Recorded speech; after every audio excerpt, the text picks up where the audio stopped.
Good afternoon. Joining us on the line now is Kim Cantin, who went through an extremely traumatic experience in the early hours of January the 9th, 2018, when unusually heavy rainfall combined with deforestation from recent wildfires caused a series of mud flows northwest of Montecito in California. 23 people lost their lives, including Kim's husband and son.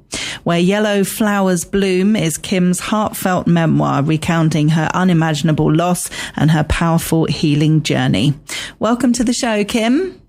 Thank you. Thank you for having me. Oh, thank you so much for joining us. It's great to chat with you. And what a beautiful title of the book, Where Yellow Flowers Bloom. Can you just tell us where that comes from? Yeah. Actually, I credit my daughter for helping me with that title. And it's really, we looked for my son's remains. He was missing. He was one of the two victims of the 23 that were missing. There was a 2-year-old little girl and my son, 17-year-old. And we searched for 3 years because it was a 30 square mile of debris.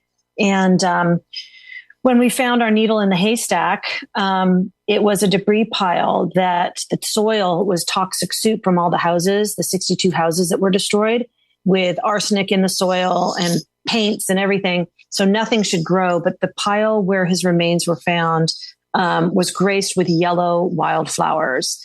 And it really became a metaphor for life, right? Seeing beauty when you otherwise think there wouldn't be any, that life found a way and love found a way.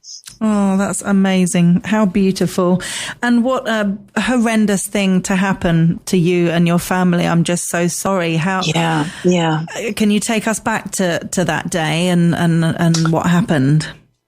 Sure. And the book details the firsthand account of myself and my daughter, who was buried alive for 6 hours under 20 feet of mud, tells her firsthand account of that in the book. But it was, there had been a wildfire the month prior that had taken out all the foliage on the hills behind Montecito. And then early January, there was predicted heavy rain. And we had the aware and beware alerts on our phone and our computer that would be with emergency officials saying evacuate or not, or what to do in situations.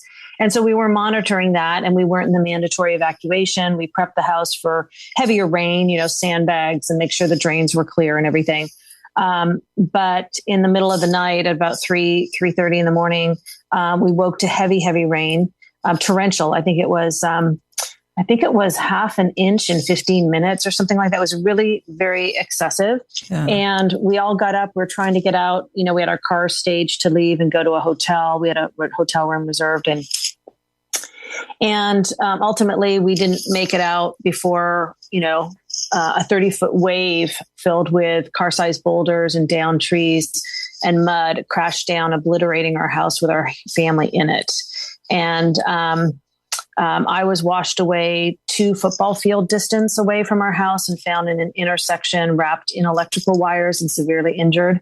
My daughter was washed away 1 football field away, and she was buried under 20 feet of mud, part of a roof, a car, an electrical transformer for 6 hours. And she had a pocket of air the size of a little volleyball in front of her face, allowing her to breathe in a tiny straw-sized hole that went out to the outside. And she was conscious the whole time. I remember the mud coming in. I remember being underneath the flow and being hit by everything, granite, furniture, everything.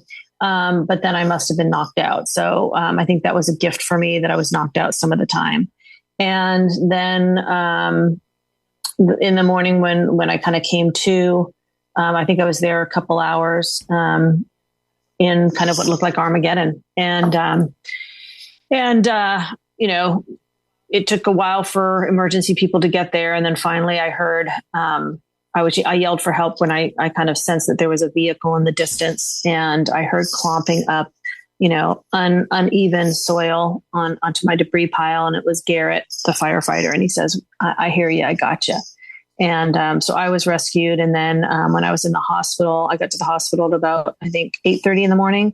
At about 10:30, after they were cleaning me off and getting me ready for surgery, a door opened and the nurse said, do you have a daughter named Lauren? And I said, yes. And they said, they just rescued her. And that was the start of it all. Right. Gosh. I mean, when you're talking about this and when you're writing about this, does it all still feel so surreal that it actually happened to you?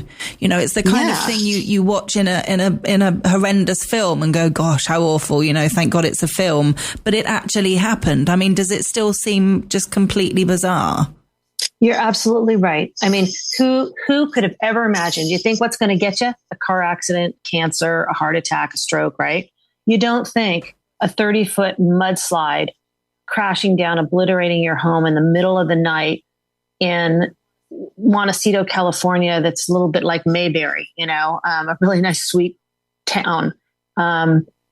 You could have never, it is surreal. And it's surreal. Yeah, it's surreal to think my life, everything was washed away. The house washed away. I had no passport. I had no birth certificate. I had no couch. I had no toilet bowl plunger. I had no family pictures. I had no children's artwork, everything gone. And so it was, the surreal part is my half my family was killed in an instant. My son was left missing and everything I owned was gone. They used, actually, I had to take a picture. Someone found some of my Christmas cards, which had our family picture on it. And I took the Christmas card to the bank and I pointed at the girl in the picture, which was me. And I said, that's me. That's my ID. Can I get into my account? Oh, wow. What did they say? Yeah, because I knew there was a woman I knew from the charity league in town who worked at the bank. And she goes, this is Kim. Oh, how lovely. Wow. Yes. And I mean, I know this is an extremely huge question, which is difficult to answer, I'm sure. But how do you begin to well, I was going to say get over. You never get over something like this, correct, but move forward with your life, you and your daughter, after going through such a tragedy. Yeah, I think moving forward's the right word, right? We invested. How do you do it? Well, here's what we did, right? We had never had something really terribly bad happen. We were living the dream with 2 kids. I had a big career. My husband had a big career.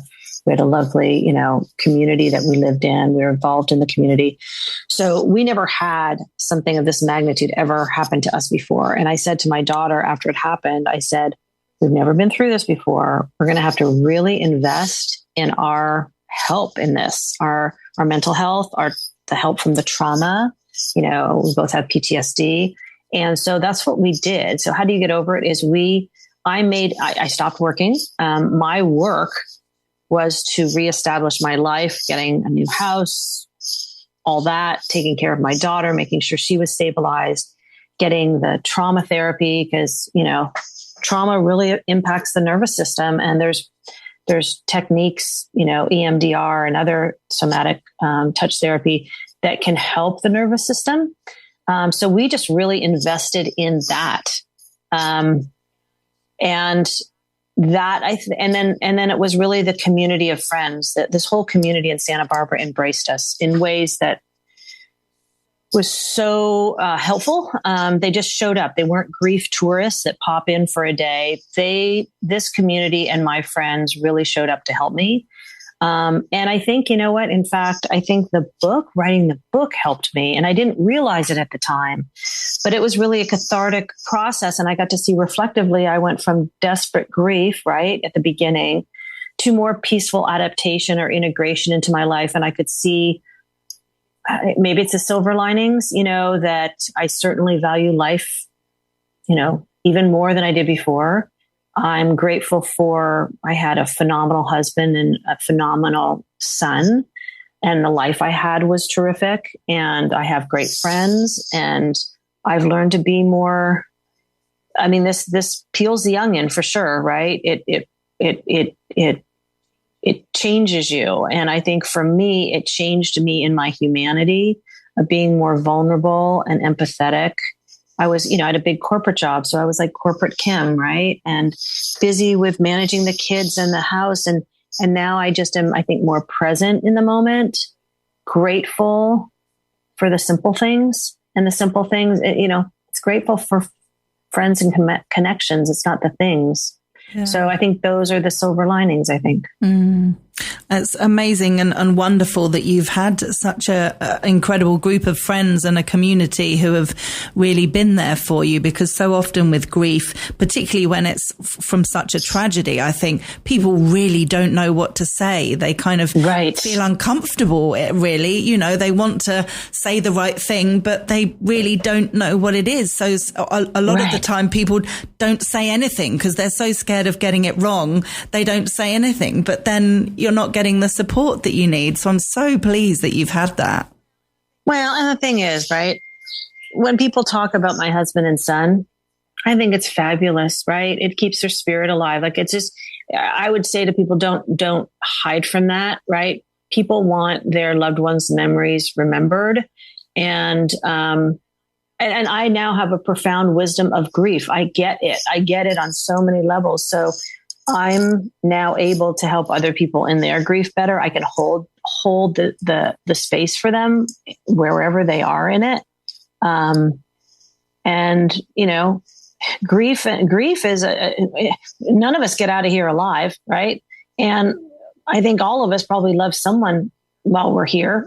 And so we all, it's a human experience is grief, right? And I know in the United States, they certainly, you know, we don't talk about death much or anything here. And again, like where other cultures really do. And, you know, it's a human experience, you know. And when you have bad days, which I'm sure you do, what do you do to get through them? Couple things. I mean, I think I go, you know, I'll go to the gym, get on the treadmill, try to get the endorphins up. I actually just sit in it a bit and just, if the grief comes, I let it go through me, because what I heard once is that the tears from grief, the chemicals in the tears from grief are different than the tear chemicals. Like if you know, fell and skinned your knee, the pain, right? Really? And they're healing. And so I think I now, like I feel some of the grief when I'm driving for some reason. Like I think I'm just distracted, and then just some grief will come sometimes. And I'm much better now. It's like, you know, it's over 5 years out, but I kind of go with it and just say, if I'm feeling it for the moment, I'm going to let it go through me and pass and get out of me, and be okay with it, and just be okay with it. Yeah. And your daughter has been absolutely amazing, hasn't she? I don't just mean on supporting you, but also the things that she's been doing for herself is incredible. Yeah. She is the strongest young lady I know. She was, you know, buried alive for 6 hours, fully conscious, pushing on the side walls of her 20-foot deep entombment. And, you know, she talks about what that was like in the book, but she got through it, and then she has been singing. You know, she's a singer, and she's sung with pretty amazing people like Katy Perry and Kenny Loggins and David Foster and Brad Paisley. You know, she's done it for benefits, to raise money for disaster relief. It wasn't just she did it just for grins and giggles. She did it for a higher purpose, and when people hear her sing, you know, she's got a voice of an angel, and because they know her experience, it really moves them when they hear her sing. Yeah. Oh, definitely. And it must be emotional sometimes for her, because singing, especially if you're singing certain songs, can be really emotional. So for her to be able to sing through that emotion is seriously impressive. Yeah, and good for her. Good for her. Mm-hmm. Yeah. Oh, wonderful. Well, it's been an absolute pleasure to chat with you, Kim. Thank you so much for joining us and sharing a part of your story. And wow, I can only applaud you and you know, you and Lauren, and how you've got through this, and you're just inspirational, both of you. Thank you so much. If listeners want to get a copy of the book, it's called Where Yellow Flowers Bloom, and it's available on our website, tre.radio. It's by Kim Cantin, who we've been chatting with today. Kim, thank you so much for joining us. Oh, take care now. Bye-bye. You too. Bye-bye.